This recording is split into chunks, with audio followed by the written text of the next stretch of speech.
ಭವ್ಯ ಭಾರತ ಭೂಮಿಯಲ್ಲಿ ನಡೆದ ವಿಶ್ವದ ಅಗ್ರ ರಾಷ್ಟ್ರಗಳ ಅಮೋಘ ಸಮಾಗಮಕ್ಕೆ ಅದ್ಧೂರಿ ತೆರೆ ಬಿದ್ದಿದೆ. ವಸುದೈವ ಕುಟುಂಬಕಂ ಅನ್ನೋ ಧ್ಯೇಯದೊಂದಿಗೆ ಜಗತ್ತನ್ನ ಏಕೀಕೃತಗೊಳಿಸೋ G20 ಶೃಂಗಸಭೆ ಯಶಸ್ವಿಯಾಗಿ ನಿರ್ವಹಿಸೋ ಜವಾಬ್ದಾರಿಯಲ್ಲಿ ಭಾರತ ಗೆದ್ದಿದೆ. ಮುಂದಿನ ಶೃಂಗಸಭೆಗೆ ಅಧಿಕಾರ ಹಸ್ತಾಂತರವೂ ಆಗಿದ್ದು G20ಯ ಹೈಲೈಟ್ಸ್ ನಿಮ್ಮ ಮುಂದೆ.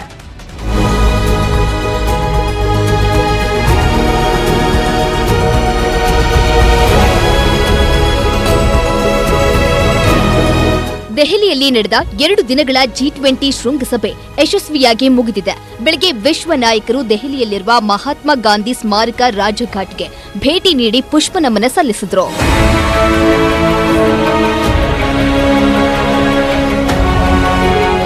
ಭಾರತದ ನಾಯಕತ್ವಕ್ಕೆ, ಭಾರತದ ಸದೃಢ ಆಲೋಚನೆಗಳಿಗೆ ವಿಶ್ವ ನಾಯಕರು G20 ಶೃಂಗಸಭೆಯಲ್ಲಿ ಮೆಚ್ಚುಗೆ ವ್ಯಕ್ತಪಡಿಸಿದ್ರು.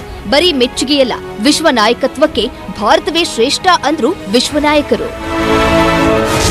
Because of the leadership of Prime Minister Narendra Modi, there is an agreement for the declaration, and it is because of his dynamism and his personal charisma that everybody agreed to have a declaration. Because there was a lot of doubt whether there would be any declaration, but I must thank the Indian leadership.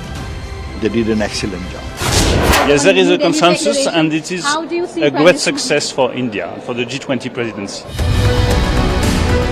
Group 20 ಶೃಂಗಸಭೆ ಮುಂದಿನ ವರ್ಷ ಬ್ರೆಜಿಲ್ನಲ್ಲಿ ನಡೆಯಲಿದ್ದು, ಅಧಿಕಾರ ದಂಡವನ್ನ ಪ್ರಧಾನಿ Modi Brazil ಅಧ್ಯಕ್ಷ Louis ಇನಾಸಿಯೋರಿಗೆ ಹಸ್ತಾಂತರಿಸಿದರು.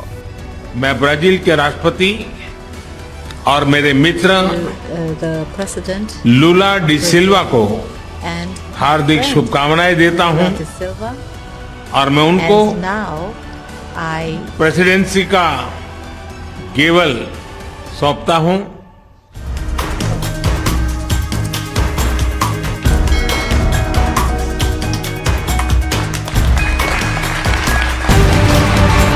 ಬ್ರೆಜಿಲ್ಗೆ ಶೃಂಗಸಭೆ ಹಸ್ತಾಂತರಿಸಿದ ಬೆನ್ನಲ್ಲೇ ಪ್ರಧಾನಿ ಮೋದಿ ವಿಶ್ವಸಂಸ್ಥೆಯ ಭದ್ರತಾ ಮಂಡಳಿ ಸದಸ್ಯತ್ವ ಭಾರತಕ್ಕೆ ಸಿಗಬೇಕು ಅನ್ನುವುದನ್ನು ಪ್ರಸ್ತಾಪಿಸಿದ್ದಾರೆ. ನವೆಂಬರ್ ಅಂತ್ಯದಲ್ಲಿ ವರ್ಚುವಲ್ ಸಭೆ ನಡೆಯಲಿದೆ.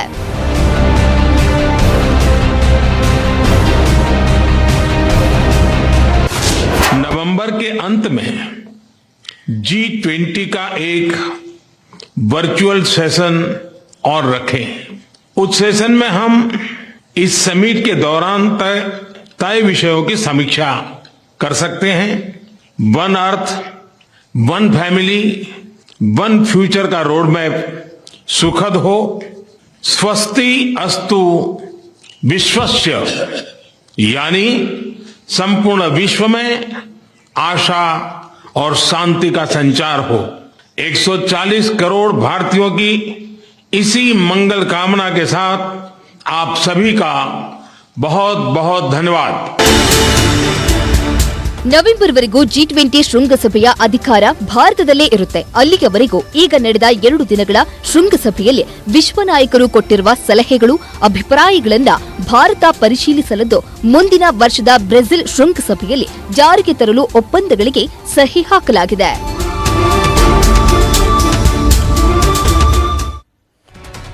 G20 ಶೃಂಗಸಭೆಯ ಮುಖ್ಯ ಉದ್ದೇಶವೇ 1 ವರ್ಷಗಳ ಅವಧಿಗೆ ಅಂದ್ರೆ ಮುಂದಿನ ಶೃಂಗಸಭೆ ನಡೆಯೋ ವೇಳೆಗೆ ಆಗಬೇಕಾದ ಜಾಗತಿಕ ಮಟ್ಟದ ಬೆಳವಣಿಗೆಗಳು, ಬದಲಾವಣೆಗಳು, ಅದಕ್ಕೆ ಪೂರಕವಾಗಿ ಕೈಗೊಳ್ಳಲಾಗುತ್ತೆ ಒಂದಷ್ಟು ಪ್ರಮುಖ ನಿರ್ಣಯಗಳನ್ನ.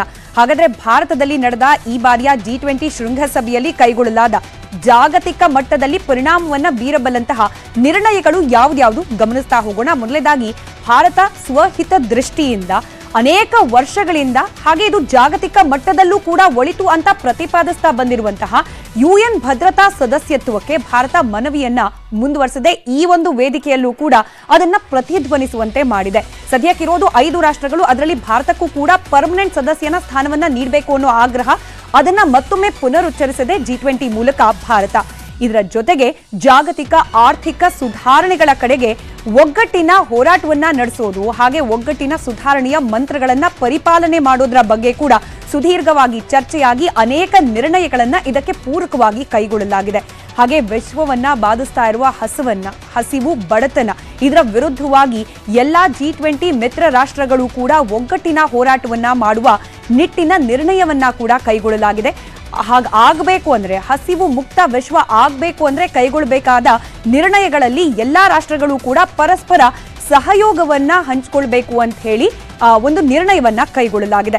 ಇದರ ಜೊತೆಗೆ ಹಸಿರು ಹವಾಮಾನ ನಿಧಿಯನ್ನ ಹೆಚ್ಚಳ ಮಾಡಬೇಕು. ಜಾಗತಿಕ ತಾಪಮಾನ ಬದಲಾವಣೆ, ಅದರಿಂದ ವಿಶ್ವ ಎದುರಿಸಬಲ್ಲ ಹಾಗೆ ಎದುರಿಸ್ತಾ ಇರುವ ಒಂದಷ್ಟು ದುಷ್ಪರಿಣಾಮಗಳು, ಇದನ್ನ ಕಡಿವಾಣ ಹಾಕಬೇಕು ಅಂತಂದ್ರೆ ಅದಕ್ಕೆ ಪೂರಕವಾಗಿ ಬೇಕಾಗಿರುವ ಹವಾಮಾನವನ್ನ ನಿರ್ವಹಿಸಲಿಕ್ಕೆ ಬೇಕಾದಂತಹ ಹಣಕಾಸು, ಇದೇ ವಿಚಾರಕ್ಕೆ ಸಂಬಂಧಪಟ್ಟಂತೆ ಇರುವಂತದ್ದು ಹಸಿರು ಹವಾಮಾನ ನಿಧಿ. ಇದರ ಪ್ರಮಾಣವನ್ನ ಹೆಚ್ಚಳ ಮಾಡಬೇಕು ಅನ್ನೋ ನಿರ್ಣಯವನ್ನ ಕೂಡ ಕೈಗೊಳ್ಳಲಾಗಿದೆ. ಇದರ ಜೊತೆಗೆ ಯುದ್ಧ ಮುಕ್ತ ವಿಶ್ವವನ್ನಾಗಿ ಪರಿವರ್ತನೆ ಮಾಡುವತ್ತ ದೃಢ ಹೆಜ್ಜೆಯನ್ನ ಇಡುವ ಸಂಕಲ್ಪವನ್ನ ಕೂಡ ಇದೇ ಒಂದು G20 ಶೃಂಗಸಭೆಯಲ್ಲಿ ಕೈಗೊಳ್ಳಲಾಗಿದೆ. ಹೀಗಾಗಿ ವಿಶ್ವ ಶಾಂತಿ ಸ್ಥಾಪನೆಯ ನಿಟ್ಟಿನಲ್ಲೂ ಪ್ರಮುಖ ಅನ್ನಿಸುವಂತಹ ನಿರ್ಣಯಗಳನ್ನ G20 ಶೃಂಗಸಭೆಯಲ್ಲಿ ಕೈಗೊಳ್ಳಲಾಗಿದೆ. ಹಾಗೆ ಪರಸ್ಪರ ರಾಷ್ಟ್ರಗಳ ಪೈಕಿ ಶಿಕ್ಷಣ ಹಾಗೆ ತಂತ್ರಜ್ಞಾನ ವಿಚಾರದಲ್ಲಿ ವಿನಿಮಯಗಳ ಆಗಬೇಕು. ಆ ವಿನಿಮಯ ಪ್ರಕ್ರಿಯೆಗೆ ಸರಳೀಕೃತವಾದ ಮಾರ್ಗವನ್ನ ಅನುಸರಿಸಬೇಕು ಅನ್ನೋ ನಿರ್ಣಯವನ್ನ ಕೂಡ ಕೈಗೊಳ್ಳಲಾಗಿದೆ. ಇದರ ಜೊತೆಗೆ ವ್ಯಾಪಾರ ವ್ಯವಹಾರಕ್ಕೆ ಸಂಬಂಧಪಟ್ಟಂತಹ ಅನೇಕ ಮಹತ್ವದ ಒಪ್ಪಂದಗಳನ್ನ ಕೂಡ ಈ G20 ಶೃಂಗಸಭೆಯಲ್ಲಿ ಪಾಲ್ಗೊಂಡ ರಾಷ್ಟ್ರಗಳು ಕೈಗೊಂಡಿವೆ. ಇಷ್ಟು ನಿರ್ಣಯಗಳ ಜೊತೆಗೆ G20 ಶೃಂಗಸಭೆಯಲ್ಲಿ ಇನ್ನೂ ಮಹತ್ತರವಾದ ಅನೇಕ ನಿರ್ಣಯಗಳನ್ನ ಕೈಗೊಳ್ಳಲಾಗಿದೆ. ಅನೇಕ ವಿಚಾರಗಳ ಬಗ್ಗೆ ಸುದೀರ್ಘವಾದ ಚರ್ಚೆ ಕೂಡ ಆಗಿದೆ. ಈ ರೀತಿ ಒಂದ್ ಕಡೆ G20 ಯಶಸ್ಸಿನ ಮೂಲಕ ಜಾಗತಿಕ ಮಟ್ಟದಲ್ಲಿ ಭಾರತಕ್ಕೆ ಗೌರವಾದರಗಳು ಸಿಗ್ತಾ ಇದ್ರೆ, ಮತ್ತೊಂದ್ ಕಡೆ ದೇಶದ ಪರಿಸ್ಥಿತಿ, ಅದರ ನಿರ್ವಹಣೆಯ ಹೊಣೆ ಹೊತ್ತ ಪ್ರಧಾನಿ ಮೋದಿ ವಿರುದ್ಧ ರಾಹುಲ್ ಗಾಂಧಿ ಮತ್ತೆ ವಾಗ್ದಾಳಿಯನ್ನ ಮುಂದುವರೆಸಿದ್ದಾರೆ. ಅದರಲ್ಲೂ ವಿದೇಶಿ ವಿದ್ಯಾರ್ಥಿಗಳ ಸಮ್ಮುಖದಲ್ಲಿ ಹಿಂದುತ್ವ, ಇಂಡಿಯಾದಿಂದ ಭಾರತಕ್ಕೆ ಹೆಸರು ಬದಲಾವಣೆ ಸೇರಿದಂತೆ ಅನೇಕ ವಿಚಾರಗಳನ್ನ ಪ್ರಸ್ತಾಪಿಸಿ ರಾಗ ಕಿಡಿಕಾರಿದ್ದಾರೆ.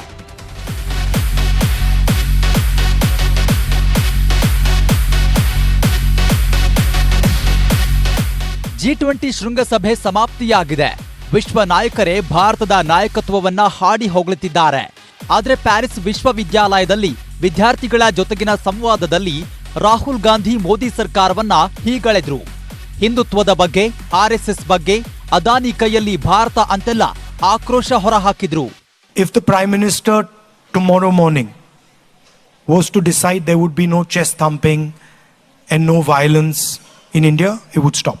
The leadership of the country gives, the imagination that the leadership of a country gives, that shapes people. Sort of disease that has now entered the Indian institutional framework. I've read the Gita, I've read number of the Upanishads, I've read many Hindu books. There's nothing Hindu about what the BJP does. There's absolutely nothing.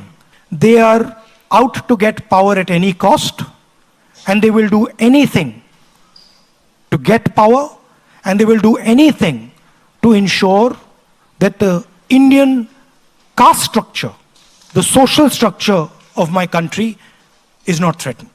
BJP and the RSS are trying to do, the heart of what they're trying to do is trying to stop the expression, the participation of lower castes, other backward castes, tribals and minority communities. And for me, in India, where a Dalit person or a Muslim person, tribal person, upper caste person, anybody is being mistreated, is being attacked, is not the India I want. Well, the Constitution actually uses both names, right? So the line in the Constitution is the line I started with, India, that is Bharat, is a union of states. So I don't really see a problem there. Both words are perfectly acceptable.